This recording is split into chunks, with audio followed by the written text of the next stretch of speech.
Hello students, welcome to the channel Rambo Let's Learn Classes. So student, today in this video we are going to discuss मोरतर काल.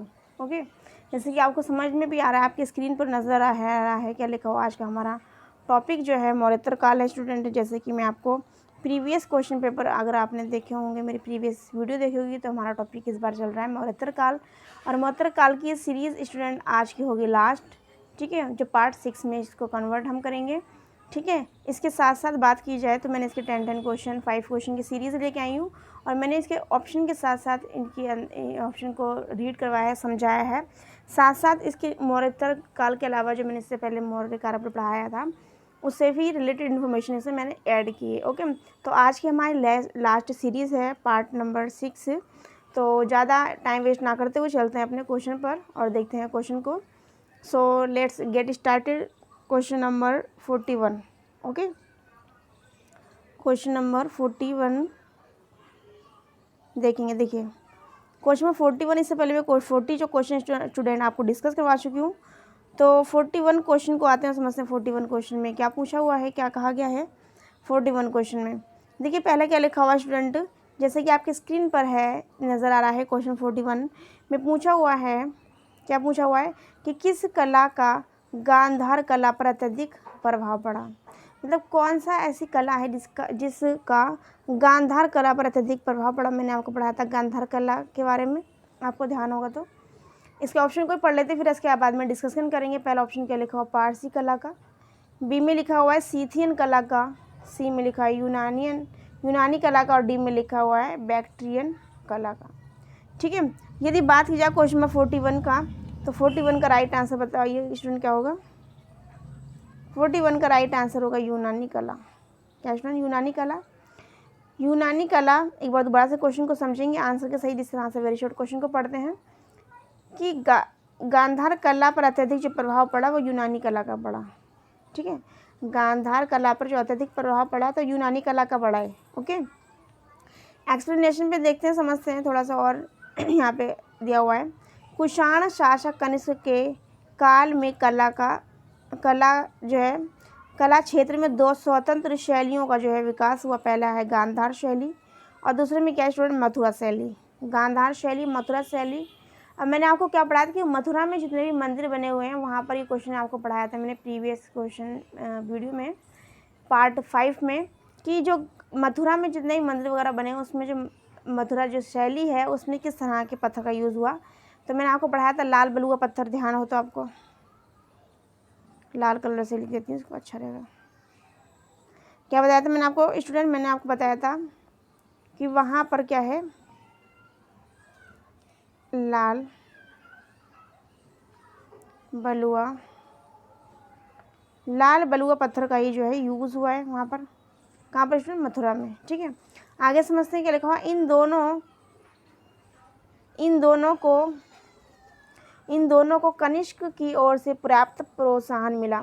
जब तक कि राजा नहीं चाहेगा तो वहाँ पर कला क्या किसी भी चीज़ का डेवलप नहीं हो सकता है. यदि राजा चाहेगा तो हर चीज़ का डेवलप हो जाएगा.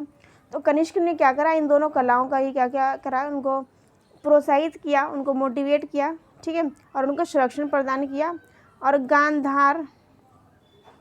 गांधार कला जो थी यूनानी कला से क्या थी, प्रभावित थी. गांधार कला क्या थी स्टूडेंट, यूनानी कला से प्रभावित थी. ठीक है, मैंने इसके साथ एक चीज़ और पढ़ाई थी. क्वेश्चन नंबर आपको ध्यान हो, मैंने प्रीवियस क्वेश्चन में एक क्वेश्चन पढ़ाया था कि गांधार कला पर किसका प्रभाव पड़ा. तो मैंने आपको पढ़ाया था कि रोमन और इसके साथ साथ मैंने यहाँ पर आपको पढ़ाया था ग्रीक कला. रोमन और ग्रीक कला मैंने आपको पढ़ाया था. तो यदि बात की जाए इसके गांधार कला की, तो गांधार कला है जो है यूनानी कला से मिली हुई है. मतलब गांधार कला में जो यूनानी कला का जो है एक झलक जो है हमें दिखाई पड़ती है. इसीलिए इसको क्या कहा जाता है, रोमन कला या फिर ग्रीक कला भी कहा जाता है. ठीक है, मैंने आपको पढ़ाया था भारतीय और यूनानी आकृति में सम्मिश्रण शैली गांधार शैली है. इस कला शैली के जो प्रमुख जो संरक्षक थे वो शक और कुषाण थे. शक और कुषाण. और कनिष्क किसके संबंधित थे स्टूडेंट, कुषाण से संबंधित थे. ठीक है, इसके साथ मैंने आपको बताया था कि ये जो इसको यूनानी बौद्ध भी कहा जाता था, इस शैली को इंडो ग्रीक भी कहा जाता था। देखिए मैं एक बार लिख के बता देती हूँ, आपको ध्यान नहीं रहेगा ऐसे। देखिए इस शैली को क्या क्या कहा जाता था, ये बता देती हूँ मैं। देखिए इस शैली को क्या क्या कहा जाता था मैं आपको अभी बताती हूँ। इसमें शैली को क्या क्या कहा गया था। एक तो इसको कहा गया था यूनानी बौद्ध। क्या कहा गया था स्टूडेंट? यूनानी बौद्ध कहा गया था। मैं भी आपको इरेज करने के बाद मैं आपको बता रही हूँ कि कैसे कहा गया था। प्लस कैसे होगी भैया, बड़ी हो जाए जल्दी से इरेज हो जाए। देखिए एक बार, देखिए जो यूनानी, जो हमने अभी पढ़ा गांधार करला के अन्य नाम भी थे, उनको हम पढ़ लेंगे। एक जो नाम था उसका नाम क्या था? देखिए उसको कहा जाता था यूनानी, इसको यूनानी बौद्ध भी कहा जाता था। यूनानी बौद्ध कहा जाता था, इसको इंडो ग्रीक भी कहा जाता था।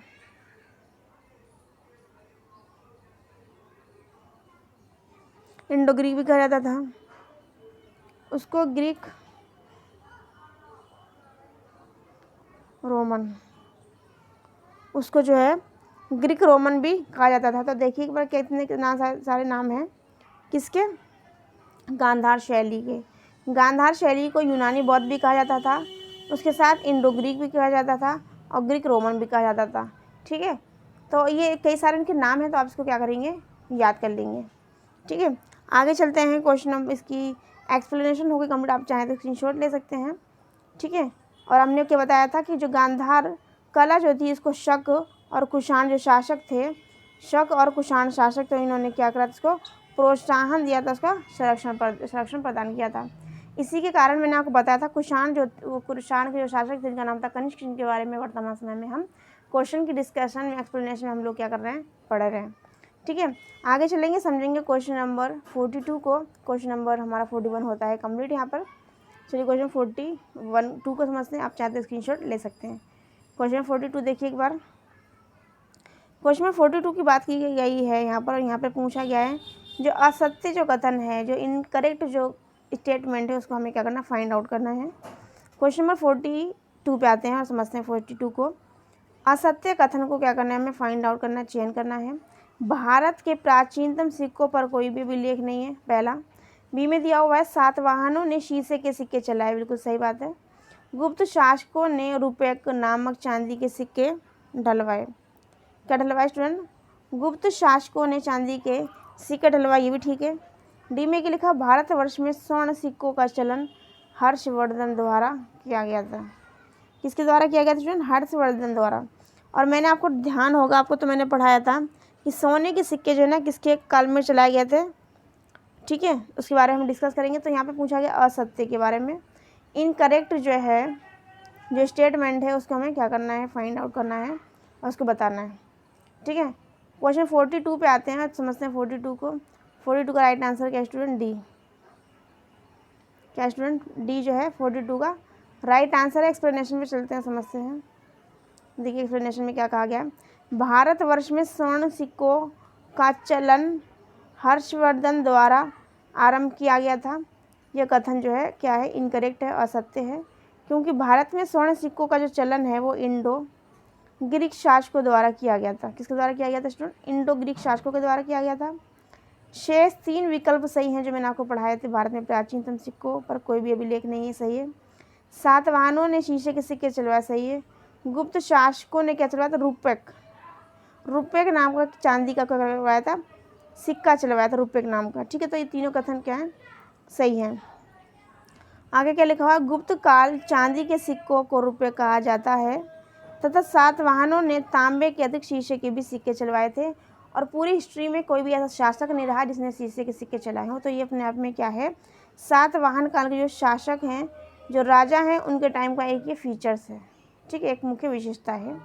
इम्पोर्टेंट फैक्ट को देखते हैं एक बार। क्या लिखा? बौद्ध ग्रंथों में सिक्के के लिए कहापण अर्थात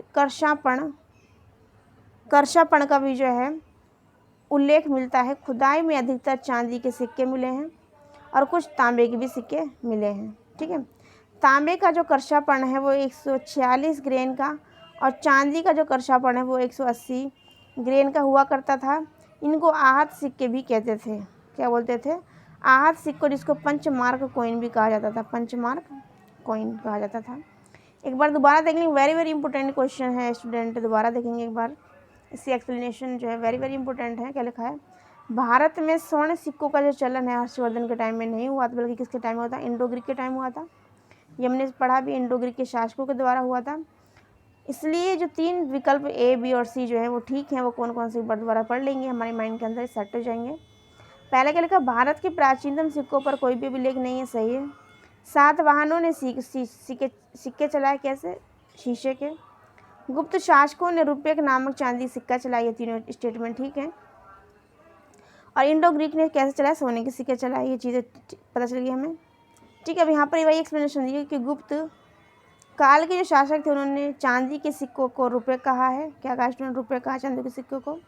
सातवाहनों ने तांबे के अतिरिक्त शीशे के भी सिक्के चलाए।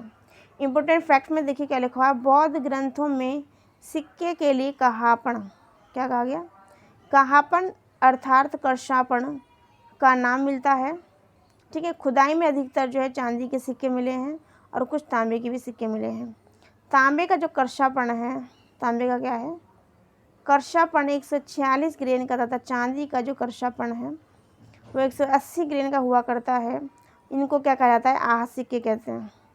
जो 146 ग्रेन और 180 ग्रेन के जो चांदी के सिक्के थे, तांबे का जो था 146 का था, चांदी का जो था 180 ग्रेन का सिक्का था, उसको आहत सिक्के कहा जाता था, यानी कि पंचमार्क कॉइन कहा जाता है, कहा जाता है आज के टाइम में भी। ठीक है। तो क्वेश्चन नंबर 42 की एक्सप्लेन हो जाती है हमारी कंप्लीट। और एक चीज़ और मैं बताऊंगी इसके बारे में, इंडो ग्रीक के अलावा उसको हिंद यवन भी बोलते थे। अगर आपके पास आ गया कि सोने के सिक्के किसने चलवाए, तो इंडो ग्रीक के अलावा हिंद यवन भी अगर ऑप्शन में आएगा तो ये भी राइट आंसर होगा। ठीक है। मैंने आपको पढ़ाया था हिंद, इंडो ग्रीक या फिर हिंद यवन के राजाओं ने करवाया था, जबकि इनका नियमित रूप से पूर्ण रूप से जो प्रचलित करवाने का जो श्रेय जाता है वो कुषाण शासक को जाता है। सोने को या सिक्कों को पूर्ण रूप से प्रचलित कराने का जो श्रेय जाता है कुषाण शासक को जाता है। कुषाण शासक को जो है क्या जाता है? सोने के सिक्कों को नियमित रूप से चलाने का श्रेय, नियमित रूप से चलाने का श्रेय किसको? सोने के सिक्के को नियमित रूप से चलाने का श्रेय जाता है वो कुषाण शासक को जाता है। ठीक है। कुषाण शासक को जाता है। कुषाण शासकों ने, मैंने आपको पढ़ाया था, कुषाण शासकों ने ही स्वर्ण और तांबे दोनों प्रकार के सिक्के चलाए थे। और ये क्या थे? बहुत बड़े पैमाने पर चलाए थे, जिसका वेट मैंने आपको बताया। तांबे का जो सिक्का था वो 146 ग्रेन का था। क्या बताया मैंने आपको? मैंने बताया तांबे का सिक्का 146 ग्रेन का था। वहीं चांदी का सिक्का जो था 180 ग्रेन का था। ठीक है। तो क्वेश्चन होता है हमारा कंप्लीट 42। यहाँ पे आगे चलते हैं क्वेश्चन नंबर आगे। नेक्स्ट देखिए क्वेश्चन नंबर 43। आज की सीरीज़ हमारी कंप्लीट हो जाएगी। 43 में देखते हैं क्वेश्चन नंबर 43। देखिए एक बार जूम कर लेती हूँ। क्वेश्चन नंबर 43 देखिए। क्वेश्चन 43 में देखेंगे एक बार। 43 पे आते हैं, देखते हैं क्या लिखा हुआ है। कुषाण काल में मथुरा मूर्ति कला का एक प्रमुख केंद्र था। यहाँ मूर्तियाँ जो थी किस पत्थर की बनाई जाती थी? ये देखिए दोबारा क्वेश्चन आ गया भाई।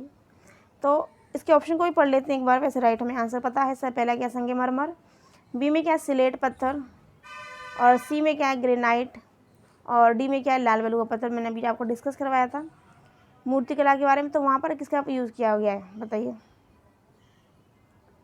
मैंने बताया था कि वहाँ की मूर्ति कला कहाँ की? मथुरा की मूर्ति कला का प्रमुख केंद्र है। यहाँ की जो मूर्तियाँ जो बनाई गई थी वो किसकी बनाई गई थी? तो लाल बलुआ पत्थर की बनाई गई थी। ठीक है। आते हैं इसके एक्सप्लेनेशन पर। कुषाण काल में मथुरा मूर्ति कला का एक प्रमुख केंद्र था। यहाँ मूर्तियाँ जो हैं लाल बलुआ पत्थर से बनाई जाती थी। इसमें हिंदू, बौद्ध और जैन धर्म से संबंधित मूर्ति ही बनाई गई। ऐसा नहीं है कि वो क्या बोलते हैं जो मथुरा है कि वो सिर्फ हिंदुओं की नगरी रही, बल्कि हिंदू, बौद्धिज्म और जैनिज्म धर्मों की वहाँ पर मूर्तियाँ बनाई गई हैं। मथुरा मूर्ति कला का एक विशेष रूप जो है व्रतानुष्ठित पट्टियों द्वारा परिलक्षित होता है, जिसे आयग पट्ट कहते हैं, तथा जिन्हें जैन मंदिरों में अहर्ता की आराधना के लिए खड़ा किया जाता है।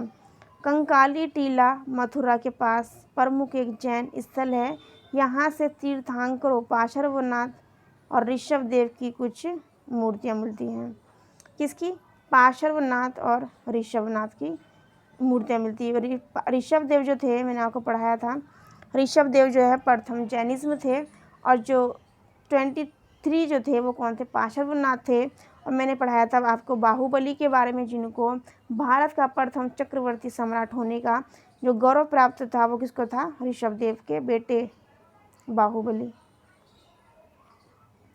मैंने आपको पढ़ाया था ऋषभदेव के बेटे बाहुबली को जो है भारतीय संपूर्ण भारत का जो है चक्रवर्ती सम्राट, संपूर्ण भारत का चक्रवर्ती सम्राट होने का जो है गौरव प्राप्त था, गौरव प्राप्त था। किसके बेटे को स्टूडेंट? ऋषभदेव के। और ऋषभदेव जो थे इन्होंने ही जैनिज्म की जो है नींव डाली। जैनिज्म के जो फाउंडर हैं वो कौन है? ऋषभदेव हैं। और पार्श्वनाथ हैं वो 23वें तीर्थंकर हैं।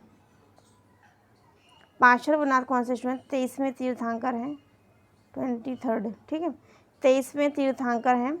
और प्रथम जो है स्टूडेंट कौन से? ऋषभदेव। और वर्धमान महावीर स्वामी जो हैं इनको क्या माना जाता है? इनको फाउंडर माना जाता है जैनिज्म का, ठीक है। आगे देखेंगे, पढ़ेंगे, क्वेश्चन नंबर 44 पे समझेंगे। आप चाहें तो इसका स्क्रीनशॉट ले सकते हैं। ऋषभदेव जो है जैनिज्म के प्रथम श्रेणी में आते हैं, नंबर 1 पे आते हैं। और इनके ही बेटे थे जिनका नाम था बाहुबली। उनके बेटे को ही भारतीय चक्रवर्ती सम्राट होने का जो है गौरव प्राप्त था, ठीक है। और 23वें जो है कौन से? पार्श्वनाथ हैं। और प्रथम ऋषभदेव हैं। और वर्धमान महावीर स्वामी जो है 24वें तीर्थंकर हैं। और 22 मैंने पढ़ाया था आपको अरिष्टनेमी,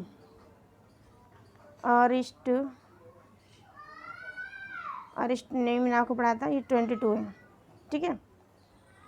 तो यहाँ पर ये चीज़ बताई गई है कि जो मथुरा है, मथुरा में सिर्फ़ और सिर्फ हिंदू के बारे में ही नहीं, हिंदू मंदिर और हिंदू मूर्ति के बारे में ही नहीं, बल्कि वहाँ पे जैनिज़्म, बौद्धिज़्म और हिंदुज़्म की सभी मूर्तियाँ वहाँ पर विराजमान हैं और बनाई गई हैं, ठीक है।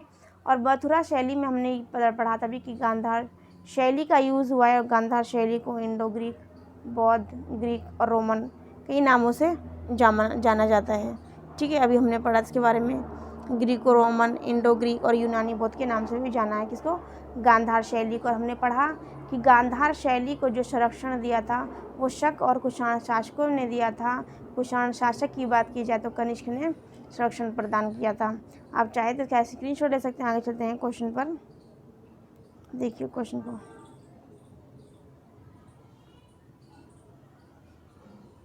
देखिए एक बार क्वेश्चन को, एक्सप्लेनेशन पे चलते हैं, दोबारा से देख लेंगे एक्सप्लेनेशन को। कुषाण काल में मथुरा मूर्तियों का प्रमुख केंद्र था, ये हमने चीज़ समझ ली है। यहाँ मूर्तियाँ जो थी लाल बलुआ पत्थर से बनाई जाती थी। यहाँ पर हिंदुज़्म, जैनिज़्म और बौद्ध धर्म, ये जो है बौद्धिज़्म, इन सभी तरह की मूर्तियाँ बनाई गई थी। ये चीज़ हमने पढ़ ली अभी, दोबारा से आपको रीड करवा रही हूँ। मथुरा मूर्ति कला का एक विशेष रूप व्रतानुष्ठित पट्टियों द्वारा परिलक्षित होता है, जिसे आयगट कहते हैं। तो आयगट किसे कहते हैं ये पूछा जा सकता है। छोटे छोटे पॉइंट ही लेकर के एग्जामिनर आपको पूछ लेता है, और कई बार ऐसा होता है इन छोटे छोटे पॉइंट को ही हम लोग क्या करते हैं, अवॉइड कर देते हैं और इनमें से ही क्वेश्चन पूछे जाते हैं, ठीक है। तो दोबारा पढ़ेंगे, मथुरा मूर्ति कला का एक विशेष रूप व्रतानुष्ठित पट्टियों द्वारा परिलक्षित होता है, जिसे आयगट कहते हैं, तथा जिन्हें जैन मंदिरों में अहर्ता की आराधना के लिए खड़ा किया जाता है, ठीक है। आगे क्या लिखा? कंकाली टीला मथुरा के पास प्रमुख एक जैन स्थल था।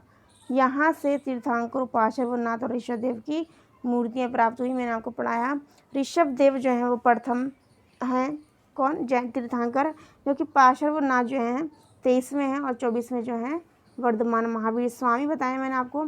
और ऋषभदेव के बेटे का नाम मैंने आपको बताया था अभी, क्या था नाम? बाहुबली। बड़ी फेमस मूवी है ये।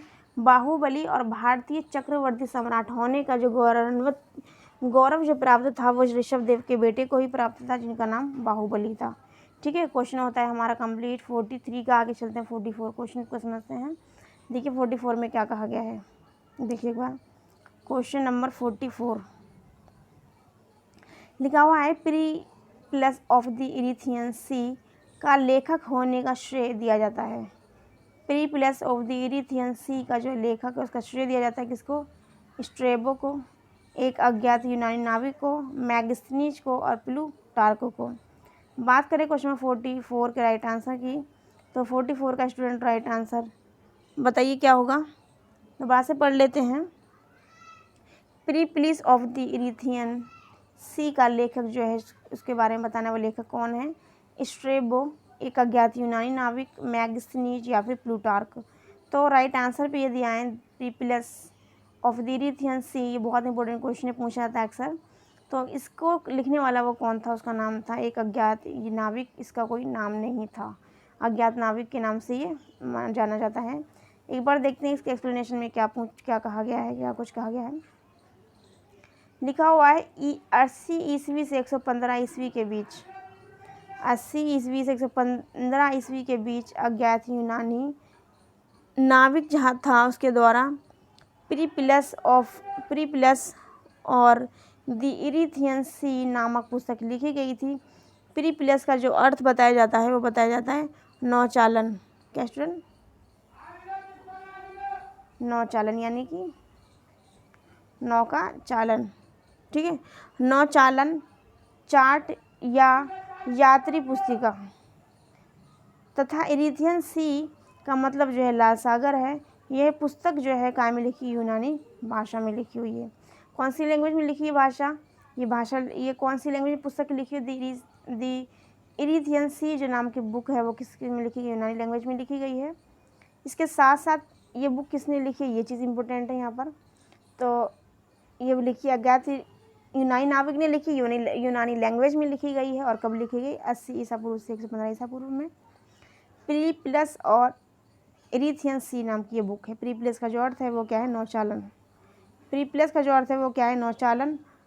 नौचालन और चार्ट, और नौचालन उसके बाद में यदि बात की जाए चार्ट, नौचालन चार्ट, या फिर इसको यात्री पुस्तिका भी कहा गया है। इरीथियन सी का मतलब क्या है? लाल सागर। ओके, इंपॉर्टेंट फैक्ट को समझते हैं एक बार, आप चाहें तो स्क्रीनशॉट ले सकते हैं। क्वेश्चन नंबर 44 के अलावा देखेंगे क्वेश्चन नंबर, बस मैंने जूम कर लिया। क्वेश्चन नंबर 44 हो गया कंप्लीट। इसकी इंपॉर्टेंट फैक्ट पे आते हैं और समझते हैं इंपॉर्टेंट फैक्ट को।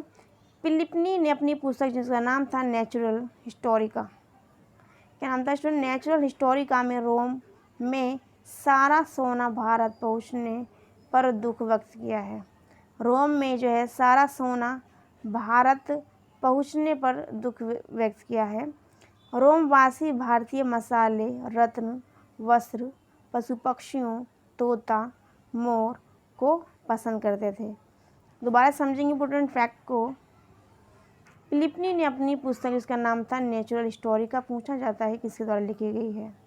नेचुरल हिस्टोरिका किसके द्वारा लिखी गई है? तो पूछा जाता है फिलिपनी ने अपनी पुस्तक नेचुरल हिस्टोरिका में रोम में सारा सोना भारत पहुंचाने पर दुख व्यक्त किया है। रोमवासी भारतीय मसाले, रत्न, वस्त्र, पशु पक्षियों, तोता, मोर को पसंद करते हैं। आगे चलिए क्वेश्चन 45। पेरिप्लस में उल्लेखित कौन सा बंदरगाह अपने मोती उत्पादन के लिए बहुत विख्यात था या फेमस था? ऑप्शन को पढ़ते हैं। पहला क्या लिखा हुआ है? ऑप्शन देखिए, मुजिरिस, बी में लिखा कोरकई, बी में क्या लिखा है स्टूडेंट? कोरकई, सी में लिखा हुआ टिंडिस और डी में लिखा है कोडा कशाला। डी में क्या लिखा है स्टूडेंट? डी में लिखा हुआ है कोडा कशाला। तो यहाँ पे पूछा गया है किसके उत्पादन की बात की गई है? देखिए एक बार यहाँ बात की गई मोती उत्पादन, मोती उत्पादन की बात की गई है। तो राइट आंसर पे यदि आए तो राइट आंसर बताइए इसका क्या होगा? राइट आंसर होगा 45 का बी, कोरकई में एक ऐसा बंदरगाह था जहाँ पे क्या होता था? मोती का उत्पादन होता था। एक्सप्लेनेशन पे चलते हैं। पेरिप्लस में कोरकई नामक कालची मिलता है। यह पांडवों की बंदरगाह राजधानी थी। यह मोतियों के लिए बड़ा ही फेमस जगह है, बड़ी ही प्रसिद्ध जगह है और यहाँ पर मोतियों का क्या होता है स्टूडेंट, उत्पादन होता है। ये क्वेश्चन नंबर 45 हो जाता है हमारा कंप्लीट। आगे चलते हैं क्वेश्चन नंबर 46 पर, उसके बाद में हमारा आज की सीरीज़ का बस्ता है लास्ट क्वेश्चन। चलिए क्वेश्चन नंबर 46 देखिए, इस यहाँ पर इन्होंने इंपॉर्टेंट फैक्ट को भी दिया हुआ है, तो हम फैक्ट्स को भी पढ़ लेंगे। ये इंपॉर्टेंट फैक्ट ही हमारे एग्ज़ाम में क्वेश्चन के तौर पे हमारे सामने आ जाते हैं, तो इनको हम स्किप नहीं करेंगे, समझते हैं एक बार। और देखिए, प्री प्लस के अनुसार फारस की खाड़ी से बिरग कच्छ में दासों का निर्यात किया जाता था। दास बेचे जाया करते थे, ठीक है। मुजरिस चेर जो है राज्य में स्थित था। मुजरिस चेर राज्य में स्थित है। इसका एक नया नाम क्रैंग नोरे भी था। क्या था स्टूडेंट? कैंग नोरे भी था। यहाँ से निर्यातित वस्तुओं में हाथी दांत से बनी वस्तुएं, मसाले, लोहे और लकड़ी की बनी वस्तुएं प्रमुख थीं, ठीक है, जो मुजरिस चोर राज्य में स्थित थी, ठीक है। कोडकशाला में कोडकशाला को घंटाशाला भी कहा जाता था। इम्पोर्टेंट है स्टूडेंट, दोबारा से हम रिकॉल कर लेंगे। पेरिप्लस के मुताबिक फारस की खाड़ी से बिरग कच्छ में दासों का जो है निर्यात किया जाता था, दास बेचे जाया करते थे। मुजरिस चेर राज्य में स्थित था। मुजरिस जो था वो कहाँ स्थित था? चेर राज्य में स्थित था। इसका नाम जो है क्या था? क्रैंग नोरे भी था। यहाँ से निर्यातित वस्तुओं में हाथी दांत से बनी वस्तुएं, मसाले, लोहे और लकड़ी से बनी वस्तुएं जो हैं प्रमुख थीं। कोडकशाला को जो है घंटाशाला भी कहा जाता है। क्वेश्चन 46 पे आते हैं, समझते हैं। कौन सा जो बंदरगाह है जिसका नाम है पोडुके? पोडुके नाम का जो बंदरगाह है, दी प्रीप्लस ऑफ द इरीथियन सी के लेखक निम्नलिखित में से कौन सा बंदरगाह पोडुके नाम से दी प्रीप्लस ऑफ द इरीथियन सी के लेखक को ज्ञात है? ठीक है, पहला ऑप्शन है, क्या लिखा हुआ है देखिए, पहले में लिखा हुआ अरिकमेंडू, बी में लिखा हुआ है बेरिकम और सी में लिखा कोरके और डी में लिखा हुआ है ताम्र लिपि। दोबारा से देखेंगे, कौन सा बंदरगाह जिसका नाम क्या है? पोडुके नाम है। निम्नलिखित में से कौन सा बंदरगाह पोडुके नाम से दी प्रीप्लस ऑफ द इरीथियन सी लेखक को ज्ञात है? इसको हमने अज्ञात नाविक पढ़ा था, तो उन्होंने इस बुक में कौन सा बंदरगाह का जिक्र किया है इसके बारे में पूछा गया है। तो बात की जाए क्वेश्चन नंबर 46 की, तो राइट आंसर जो है, जिस बंदरगाह की बात की गई है वो बंदरगाह कौन सा है देखिए एक बार। क्वेश्चन 42 का राइट आंसर है अरिकमेंडू। क्या है? 46 का राइट आंसर अरिकमेंडू। एक्सप्लेनेशन भी समझेंगे तो समझ में आएगा। अरिकमेंडू को प्रीप्लस ऑफ द इरीथियन सी का लेखक पोडुके कहता है। अंत विकल्प जो है ए सही है, जबकि माध्यमिक शिक्षा बोर्ड द्वारा इसका उत्तर ताम्रलिपि माना गया, जो कि गलत है। आपको क्या करना है, जो चीज़ राइट है वो चीज़ करना है, क्योंकि यदि आपके जो दो पॉजिटिव आंसर हैं कि बोर्ड ने क्या माना है और बुक में का राइट आंसर क्या है, तो हम बोर्ड ने जो माना उसको नहीं पढ़ेंगे, बल्कि हम क्या पढ़ेंगे, जो राइट आंसर है। क्योंकि बोर्ड के जो डिसीजन होते हैं, कई बार ऐसा होता है कि उसमें, अब ये तो है नहीं कि अब जब अगली बार एग्ज़ाम देंगे तो मेंबर चेंज भी हो सकते हैं, क्या पता वो राइट जो लिखा हुआ है उसको ही टिक करे राइट। तो हम जो पॉजिटिव राइट आंसर जो है उसको ही टिक लर्न करने के जाएंगे। ओके, बोर्ड क्या मानता है वो उनका अपना डिसीजन है, लेकिन अपनी तरफ से कोई भी कोशिश अपनी जाने नहीं देंगे बेकार। ठीक है, आगे समझिए क्वेश्चन 47 में देखिए क्या कहा गया है।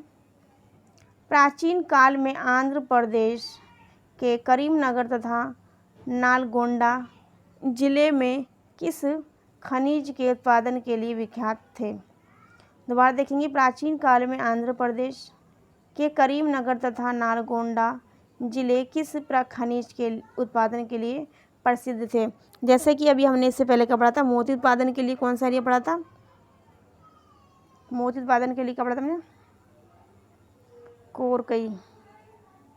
यहाँ पे क्या होता था, हमने पढ़ा था मोती का उत्पादन, मोती उत्पादन हुआ करता था इस बंदरगाह पे। क्या नाम था उसका? कोरकई था। इसी तरीके से यहाँ पे पूछा गया है करीमनगर और नालगोंडा नामक ये ज़िले हैं किस खनिज के उत्पादन के लिए फेमस है, ये क्वेश्चन पूछा गया है। पहला ऑप्शन क्या लिखा हुआ, लोहा और इस्पात। पहला क्या लिखा हुआ स्टूडेंट, लोहा और इस्पात।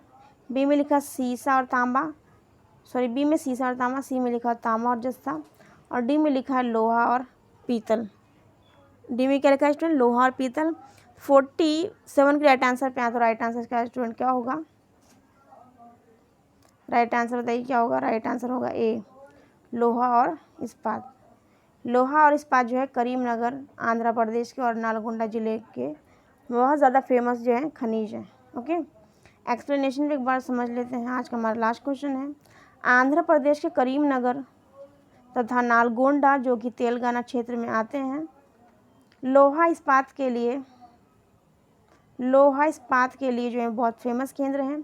यहाँ से लोहे के औजार जैसे कि तराजू की डंडी, कुल्हाड़ियाँ, फाल, उस तरह हंसिया और करछुए आदि लोहे की वस्तुएं मिली हैं। भारतीय लोहे और इस्पात का नियमित और भारतीय लोहे इस्पात का निर्यात पार्थियाई और अबिसिनियाई बंदरगाहों को होता है। ये देख लीजिए, जाइए ज़रा इसका जूम कर देती हूँ मैं। आज का लास्ट क्वेश्चन है, हल्का सा बस देखिए एक बार एक्सप्लेनेशन में दोबारा देख लेंगे। आंध्र प्रदेश के करीमनगर हमने पढ़ा अभी, आंध्र प्रदेश के करीमनगर, नालगोंडा जो कि तेलंगाना क्षेत्र में आते हैं, लोहा इस्पात के लिए प्रसिद्ध केंद्र है। यहाँ से लोहे के औजार जैसे तराजू की डंडी, कुल्हाड़ियाँ, फाल, उस तरह हंसिया, करछुल आदि लोहे की वस्तुएं मिली हैं। भारतीय लोहे और इस्पात का निर्यात जो है पार्थियाई और अबिसिनियाई बंदरगाहों को होता है। ठीक है, तो बंदरगाहों के क्या क्या नाम है ये भी आपको इम्पोर्टेंट है और ध्यान रखना है। जैसे कि मैंने आपको पढ़ाया था कि मोती का जो उत्पादन होता है कौन से बंदरगाह पे होता है, कोर कई मैंने आपको पढ़ा था, ध्यान होगा, कोर कई सिंपल नेम है ये, हम 2-3 बार लिखेंगे याद जाएंगे। ओके, आगे क्या लिखा, पतंजलि मथुरा के शाटक और चित्तौड़ के माध्यमिका के वस्त्र के बारे में वर्णन करता है। रोम की शीशे की वस्तुएं तक्षशिला और अफगानिस्तान में मिली हैं। कुषाण लोग जो है सोना मध्य एशिया के अल्ताई पहाड़ों से प्राप्त करते थे। बहुत ज़्यादा इंपॉर्टेंट है, एक एक पॉइंट इसका इंपॉर्टेंट है, पढ़ लेंगे दोबारा से। आंध्र प्रदेश के करीमनगर, नालगोंडा में जो तेलंगाना क्षेत्र आते हैं, वहाँ से लोहा और कच्चा जो होता है, लोहा उसको इस्पात बोलते हैं, के लिए बड़ा ही फेमस एरिया है। यहाँ से लोहे के औजार, तराजू की डंडी, कुल्हाड़ियाँ, फाल, उसरा, हंसिया, करछुल आदि लोहे की वस्तुएं मिली हैं। भारतीय लोहे और इस्पात का निर्यात जो है पार्थियाई और अबिसिनियाई बंदरगाहों को होता है। पतंजलि मथुरा के शाटक और चित्तौड़ के माध्यमिका के वस्त्र के बारे में वर्णन मिलता है। रोम की शीशे की वस्तुएं तक्षशिला और अफगानिस्तान में मिली हैं। कुषाण लोग जो है सोना जो है मध्य एशिया के अल्ताई पहाड़ों से प्राप्त करते थे।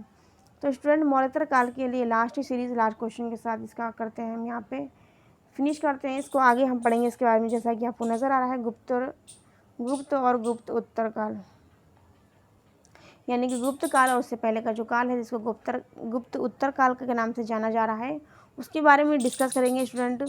तो ये जो हमने आपको पढ़ाया स्टूडेंट आज, तो मौर्योत्तर काल जो मैंने आपको पढ़ाया इसकी सीरीज़ यहीं पर होती है आज लास्ट। तो एक बार हम दोबारा से रिकॉल कर लेंगे हमने आज क्या क्या पढ़ा। क्वेश्चन नंबर देखिए, मैंने आपको पढ़ाया हुआ था मौर्योत्तर काल की सीरीज़ है, क्वेश्चन जैसे कि आपको नज़र आ रहे हैं सभी ये मैंने आपको कराए हैं। तो आज हमारी हो जाती है लास्ट सीरीज़। ठीक है, तो देखिए मैं आपको हाँ आंध्र प्रदेश तेलंगाना एक बार दिखा देती हूँ। देखिए यहाँ पे आया था ना आंध्र प्रदेश, अभी मैंने आपको पढ़ाया था। ये वाला जो एरिया है, ये वाला और आंध्र प्रदेश का ये वाला जो एरिया है, अभी हमने क्या पढ़ा था, इसमें एरिया का नाम जो दिया था अल्ताई पहाड़ यहीं पर ही हैं। ठीक है, अल्ताई पहाड़ है यहाँ पर। तो यहाँ पर से जो हमने पढ़ा था इस्पात और लोहे के बारे में पढ़ा, तो यहाँ पर इन्होंने बताया था कि यहाँ पर तराजू की डंडी, कुल्हाड़ियाँ, फाल, उस तरह हंसिया और करछुल आदि लोहे की वस्तु में, तो यही वो एरिया है जहाँ से ये चीज़ें मिली हैं। ठीक है। तो क्वेश्चन ये हमारी सीरीज़ कंप्लीट हो जाती है। इसके साथ साथ आप एक बार मैप पे भी क्या करेंगे, नज़र डाल लेंगे। देखिए हमारे इंडिया का मैप है, इसमें से भी क्वेश्चन मोस्टली पूछे जाते हैं। ठीक है, तो ज़्यादा बातें ना करते हुए एक सीरीज़ को करते हैं यहाँ पर कंप्लीट लास्ट इसका। और नेक्स्ट वीडियो में न्यू इन्फॉर्मेशन के साथ में, गुप्त उत्तरकाल के साथ में और गुप्त काल के साथ में हम इन्फॉर्मेशन के साथ में मिलेंगे। तब तक के लिए so that's it for today's video. I hope you guys doing well. Till then, take care and bye bye. Like and subscribe and feedback me. Thank you for watching.